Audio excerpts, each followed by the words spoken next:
So Jennifer, last time we were talking, you were telling me about an organization that you are co-president of, Nycist, Nycist, and it was sounded fantastic. Sort of helping to professionals use technology, and it's a big group and it's growing. Can you tell us a little bit about Nycist? Yeah. So Nycist is the New York Consortium of Independent School Technologists. So it's anyone who works in an independent school and their job is something to do with technology. What's kind of great is that you have people who are maybe a sysadmin, or maybe you have a director of technology, or maybe you have someone who runs the makerspace. Anything that's sort of technology related, it gives you a community of people to, talk to about different, professional issues you're struggling with. We offer professional development opportunities. We host a monthly meeting.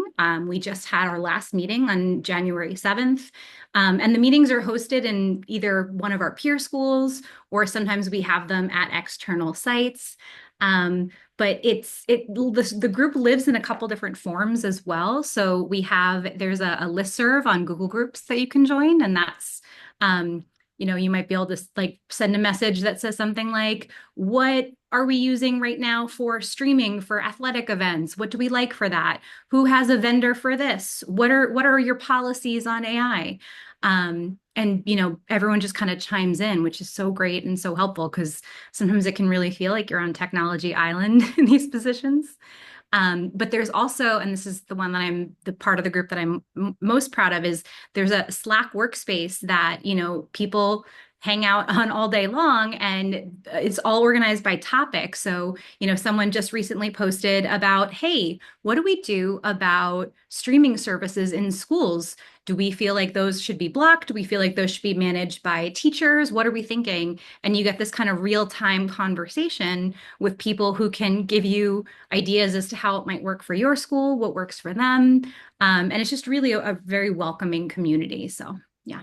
Phenomenal. So speaking of welcoming, I have a question. My audience watching, myself included, if we were interested in joining, can we join? And what are the requirements for joining Nicest? Good question. So you have to work at an independent school. I believe I could touch base with. I think it has to be K-12, but we can talk maybe if you're in secondary ed, or collegiate.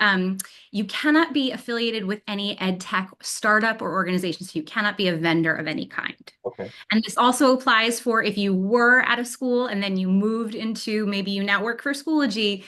It's really only for people that are currently in schools.